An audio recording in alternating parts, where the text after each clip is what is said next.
Hello दोस्तों, नमस्कार। Stock market से यूट्यूब चैनल में आपका स्वागत है। अभी हम बात करने वाले हैं विकास लाइफ लिमिटेड शेयर की, क्योंकि इसके संबंध में जो फिलहाल Q3 का रिजल्ट जारी होना था वो जारी हो चुका है। तो हम इस वीडियो में देखने वाले हैं कि आखिर इस कंपनी ने अपना जो Q3 का रिजल्ट पेश किया है वो कैसे पेश किया है, और इसका चूँकि ये मार्केट बंद होने के बाद इस कंपनी ने रिजल्ट पेश किया है तो इसका आज मार्केट पे प्रभाव कैसा रहेगा, इसके बारे में हम इस वीडियो में देखने वाले हैं। तो चलिए दोस्तों, बिना किसी देरी के वीडियो शुरू करते हैं। तो आप यहाँ पर देख रहे हैं इस कंपनी ने अपना जो रिजल्ट निकाल के दिया है वो 13 फरवरी को निकाल के दिया है, और यहाँ पे आगे ये बता रहे हैं कि ये बोर्ड एक मीटिंग हुई है 13 फरवरी को, और उसमें क्या क्या फैसला लिया गया। उसमें बस जो Q3 से संबंधित जो रिजल्ट जारी होना था स्टैंड अलोन एंड कंसोलिडेटेड वही जारी हुआ है। और इस वीडियो में हम देखने वाले हैं कंसोलिडेटेड रिजल्ट को, जो क्योंकि जो कंसोलिडेटेड रिजल्ट होता है उसमें जो भी अदर सब्सिडरीज कंपनियां होती हैं उसका तो डेटा शामिल होता ही है, साथ ही साथ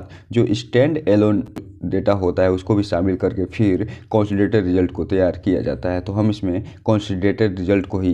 पूरे डिटेल से देखने वाले हैं। लेकिन उससे पहले अगर हम बात करें थोड़ा इसके सब्सिडरीज कंपनियों की, तो यहाँ पे आप देख सकते हैं ये जो कंपनी है 3 सब्सिडरी माध्यम से फिलहाल काम करती हुई दिखाई दे रही है, जिसमें जो Shashi Berwal and company private limited है वो इसकी एक सब्सिडरीज कंपनी है, और genesis gas solution private limited जिसके बारे में तो आप बखूबी जानते हैं, क्योंकि यही जो कंपनी है स्मार्ट मीटर बनाने वाली है इंद्रप्रस्थ गैस लिमिटेड के साथ मिलके। और जो तीसरी कंपनी है वो MSR जो अप्रैल प्राइवेट लिमिटेड है वो है। और चूंकि 2 और एसोसिएट्स कंपनियां इसमें शामिल हो सकती हैं, क्योंकि उनके साथ 2 कंपनियों के साथ पार्टनरशिप होती हुई अभी दिखाई दी है UAE में, जिसमें एक तो जो नाइट क्लब चलाती है और दूसरा जो ग्लोबल इवेंट मैनेज करती है। उन दोनों कंपनियों को भी इसमें इन्होंने अच्छा खासा स्टॉक हासिल किया है। तो उसके संबंध में आने वाला जब अगला Q4 का रिजल्ट आएगा तो वो भी इसके या तो सब्सिडी में जुड़ती हुई नजर आएंगी या फिर हो सकता है कि एसोसिएट में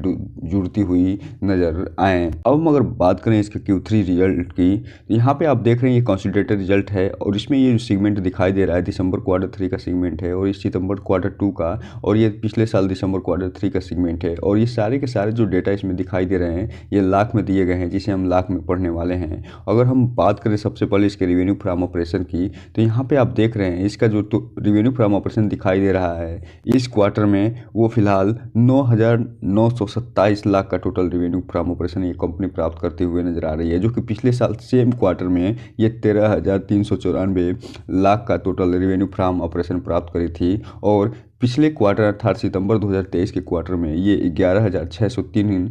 लाख का ही रेवेन्यू प्राप्त करती हुई दिखाई दी थी। तो इस हिसाब से आप देख रहे हैं ये जो कंपनी है इसके रेवेन्यू फ्रॉम ऑपरेशन में न केवल ईयर ऑन ईयर बेस पे कमी आई दिखाई दे रही है, बल्कि क्वार्टर बेस पे भी कमी देखने को मिल रही है, जिसका प्रभाव आगे देखेंगे कि न केवल इनकम पे पड़ता हुआ नजर आएगा बल्कि नेट प्रॉफिट पे भी पड़ता हुआ दिखाई देगा। अब हम अगर बात करें इसके टोटल इनकम की, तो यहाँ पे आप देख रहे हैं चूंकि इसका रेवेन्यू फ्रॉम ऑपरेशन ही कमी दिखाई दे रही है, इसलिए यहाँ पे आप देखिए इसका जो टोटल इनकम रहा है इस क्वार्टर यानी दिसंबर 2023 के Q3 में ये 10,237 लाख का रहा है, जो कि पिछले सेम ईयर में अर्थात दिसंबर 2023-22 के Q3 में ये 13,457 लाख का रहा था, जबकि पिछले क्वार्टर था सितंबर 2023 के Q2 में ये 12,274 लाख का रहा था। तो इस हिसाब से आप देख रहे हैं कि इसका जो टोटल इनकम है उसमें न केवल ईयर ऑन ईयर बेस पे ज़बरदस्त कमी दिखाई दे रही है, बल्कि क्वार्टर बेस पे भी इसमें अच्छा खासा कमी देखने को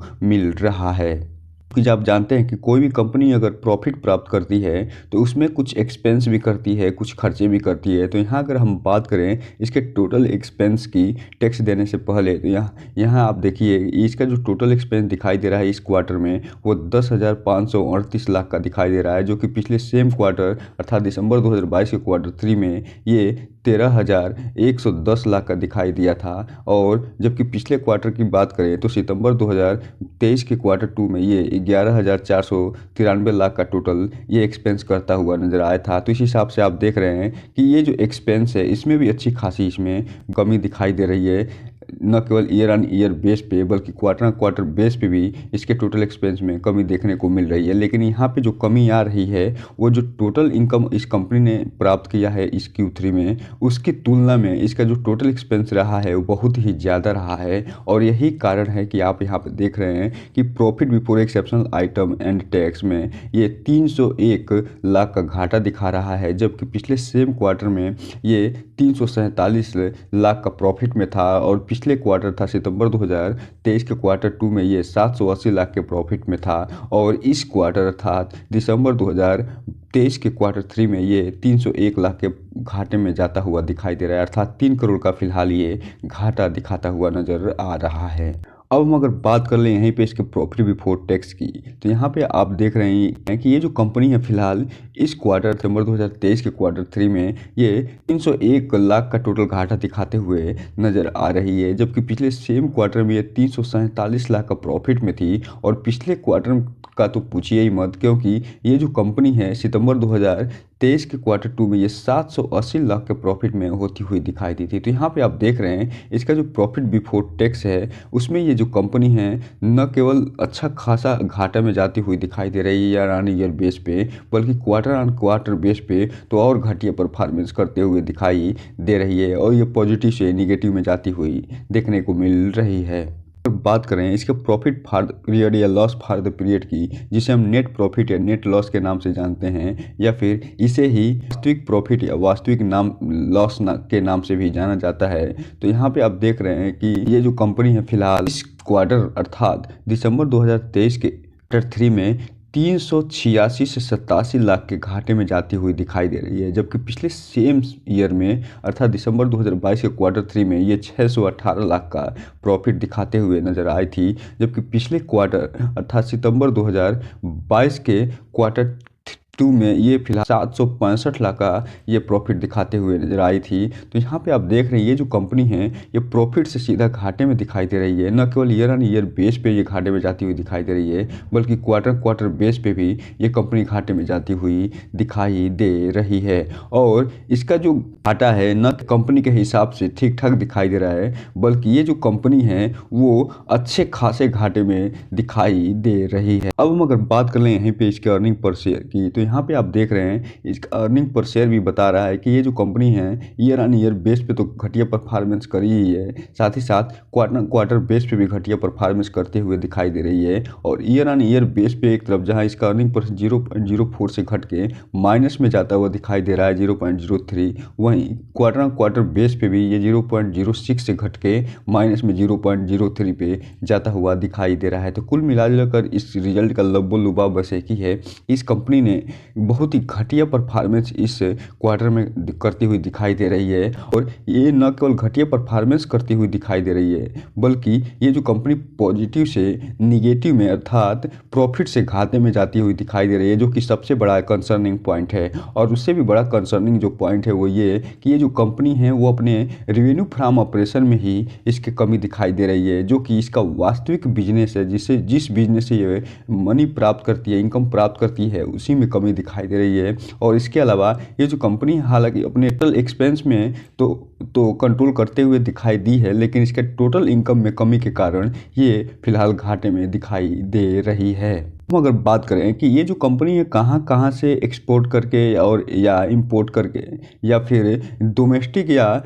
वैश्विक स्तर पे कहाँ कहाँ से कारोबार करती हुई दिखाई दी है, तो यहाँ पे आप देख रहे हैं सिर्फ और सिर्फ डोमेस्टिक लेवल पे ही 9,927 लाख का कारोबार करती हुई दिखाई दे रही है। जबकि पिछले सेम क्वार्टर में अर्थात दिसंबर 2022 के Q3 में ये 11,971 लाख का कारोबार करी थी डोमेस्टिक स्तर पे, जबकि ये Q2 में अर्थात सितंबर 2022 के Q2 में ये 11,589 लाख का कारोबार करती हुई दिखाई दी थी डोमेस्टिक स्तर पे। अर्थात इसके जो डोमेस्टिक स्तर पे जो कारोबार है उसमें गिरावट देखी जा रही है, ईयर ऑन ईयर बेस पे तो देखी ही जा रही है, साथ ही साथ क्वार्टर बेस पे भी इसमें गिरावट देखने को मिल रही है। और इसके अलावा जो नेपाल, बेनिन, घाना, मॉरिशस, बांग्लादेश बांग्लादेश और चाइना यूएस से जो इसके कारोबार होते थे वो फिलहाल इस क्वार्टर में कोई भी डेटा अभी निकल के सामने नहीं आया है। इसके संबंध में कोई भी डेटा इसमें नहीं दिया गया है। और इससे पहले जब डेटा दिया गया था तो मॉरिशस से ये कारोबार करती हुई दिखाई दी थी और इसके अलावा जो नेपाल बेनिन से भी कारोबार करती हुई दिखाई दी थी।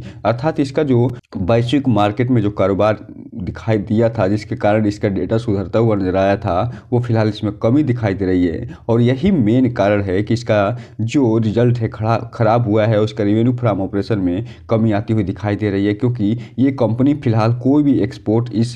क्वार्टर में करती हुई नहीं दिखाई दे रही है। अब हम अगर बात कर लें कि ये कौन कौन से सेगमेंट से कितना पैसा प्राप्त करती है, तो यहाँ पे आप देख रहे हैं अभी रियल इस्टेट का इसका डिवीजन है, वहाँ पे अभी कुछ पैसा प्राप्त करती हुई नजर नहीं आ रही है। ट्रेडिंग एंड मैन्युफैक्चरिंग डिवीजन जो पॉलीमर्स है वहाँ से फिलहाल ये जो है इसका व्यापार ईयर ऑन ईयर बेस पे तो इसमें कमी दिखाई दे रही है, लेकिन क्वार्टर ऑन क्वार्टर बेस पे इसमें बढ़ता हुआ दिखाई दे रहा है। जबकि ट्रेडिंग एंड जो मैन्युफैक्चरिंग डिवीजन है एग्रो में, इसमें भी ईयर ऑन ईयर बेस पे तो कमी दिखाई दे रही है, साथ ही साथ क्वार्टर ऑन क्वार्टर बेस पे भी इसमें कमी आता हुआ दिखाई दे रहा है। इसके अलावा जो ट्रेडिंग डिवीजन है इंफ्रास्ट्रक्चर का, इसमें आप देख रहे हैं कि ये जो कंपनी है फिलहाल इसमें भी अच्छी खासी कमी देखने को मिल रही है ईयर ऑन ईयर बेस पे, और ये 1889 लाख से घट के 132 लाख पे पहुंचता हुआ दिखाई दे रहा है। जबकि क्वार्टर ऑन क्वार्टर बेस पे इसमें ठीक ठाक वृद्धि भी देखने को मिल रही है। वहीं अगला जो डिवीजन है वो है गैस मीटर का, उसमें यहाँ पे आप देख रहे हैं इस कंपनी ने ईयर ऑन ईयर बेस पे तो ज़बरदस्त परफॉर्मेंस दिखाया है, लेकिन क्वार्टर ऑन क्वार्टर बेस पे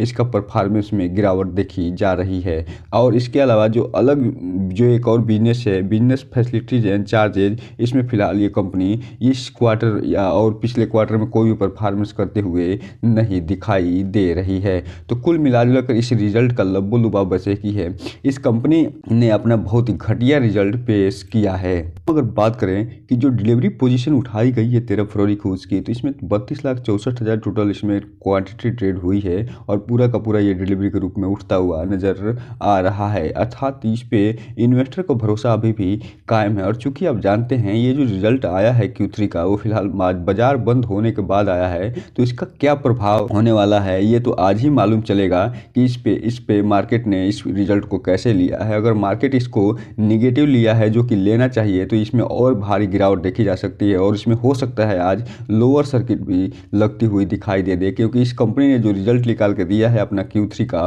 वो बहुत ही घटिया रिजल्ट निकाल के दिया है और पिछले कुछ सालों में ये सबसे घटिया रिजल्ट माना जा रहा है। इसलिए रिटेल इन्वेस्टर से बस एक ही चीज़ कहना चाहेंगे कि इसमें कोई भी इन्वेस्टमेंट करने से पहले इस कंपनी के बारे में पूरी डिटेल जानकारी लीजिए और तभी इसमें इन्वेस्टमेंट करने का प्रयास करिए। और जब भी इसमें इन्वेस्टमेंट करिए अपने वित्तीय सलाहकार से संपर्क जरूर करिए ताकि आपका पैसा और निवेश दोनों सुरक्षित रहे। और एक चीज़ और, ये जो वीडियो है सिर्फ और सिर्फ एजुकेशनल पर्पज़ के लिए बनाया जा रहा है, इसे सिर्फ और सिर्फ जानकारी देने के लिए बनाई जा रही है। अगर बात करें इसके चार्ट पैटर्न की, तो यहाँ पे आप देख रहे हैं ये विकास लाइफ केयर लिमिटेड जो शेयर है, इसमें जब 13 फरवरी को मार्केट बंद हुआ है उस समय ये 6 रुपये 85 पैसे पे बंद होता हुआ दिखाई दिया है, जिसमें 0.72% के आसपास गिरावट भी देखी गई है। और एक समय तो ये कंपनी जो है अच्छी खासी गिरावट के साथ बंद होती हुई दिखाई दी थी, लेकिन जैसे जैसे मार्केट आगे बढ़ता गया इसमें हल्की फुल्की रिकवरी देखी गई। लेकिन चूंकि इसका Q3 का रिजल्ट भी बहुत घटिया निकल के सामने आया है, तो हो सकता है कि जब आज मार्केट खुलेगा